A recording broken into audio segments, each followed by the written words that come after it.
Hi, I'm Gina Brandolino, and I teach at the University of Michigan. I don't usually have a mohawk, but I'm making this video during the pandemic, and this is my pandemic haircut. This video highlights ideas for teaching the poem Beowulf, and I recommend the Haney translation, which I have a picture of on this slide, with the 1979 movie Alien, and possibly also its 1986 sequel, Aliens. You'll see that the similarities among these stories reveal that Beowulf isn't just a hoary old stanchion of English literature, but actually a text with many modern implications. And Alien and Aliens are more than lowbrow horror movies, but compelling tales of monster invasion and heroism. Now, before I get much further, I just want to issue a content warning. I'm going to have descriptions and images of violence in these slides. There's going to be some blood and guts, so be advised. Let's start with the similarities relating to where the monsters invade in these stories. In Beowulf, the monster Grendel attacks Hrothgar and his people at Harad, which is the name of their mead hall. And it is described in this passage that I have up as a place of splendor, a place where victory and success are on display, a place where wealth is on display. It's a place of community and kinship and shared meals and jokes and fun. And this is a place where the people in Beowulf feel at home, right? Now, in Alien, the titular alien invades in the cafeteria of a starship called the Nostromo.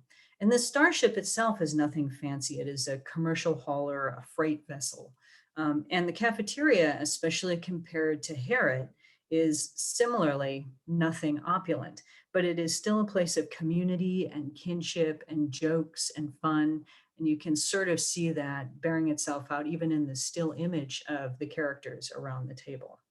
So in both cases, the heart of a safe space is where the monster invades, a place where the characters feel most themselves, feel least on guard.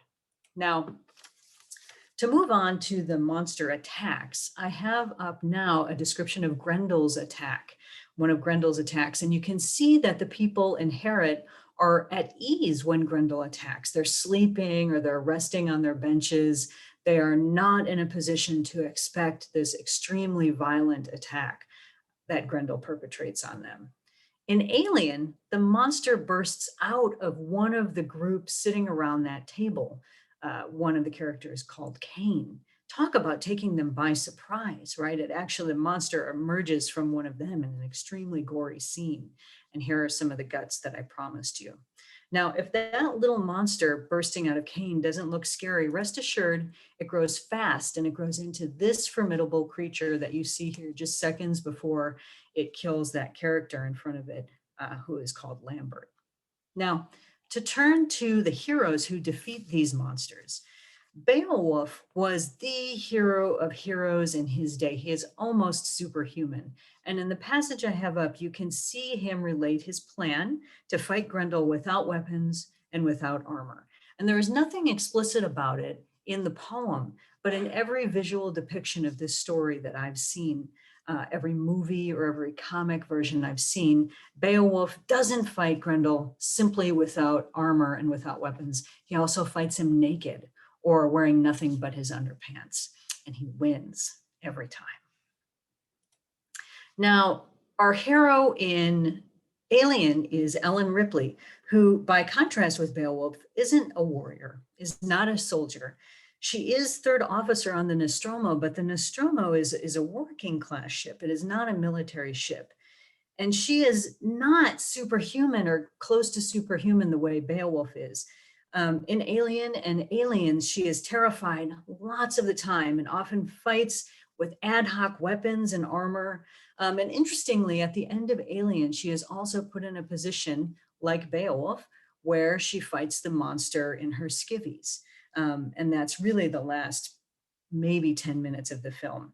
So I think there are lots of interesting angles to consider regarding heroism and gender with these stories. One last thing I want to cover is how interesting it is that in both cases, when the first monster is defeated, the hero is forced to face the mother of that monster, who is much more formidable. than the first monster. So as you can see in the quotation I have up, Grendel's dam is described here, right? Grendel's mother, and she is so much scarier than Grendel, and Beowulf has to face her. Ripley, for her part, defeats the alien in Alien only to have to face the alien queen in Aliens. And you see this alien queen towering over Ripley in the image that I have up.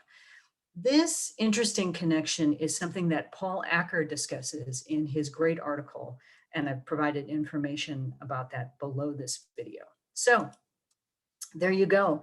Beowulf paired with Alien and maybe even Aliens. There are so many more parallels in these stories that I didn't have time to get into, but hopefully this gives you a start. And I don't know if you can see what it is that's over my shoulder there, but I wouldn't mess with it. Thanks for watching.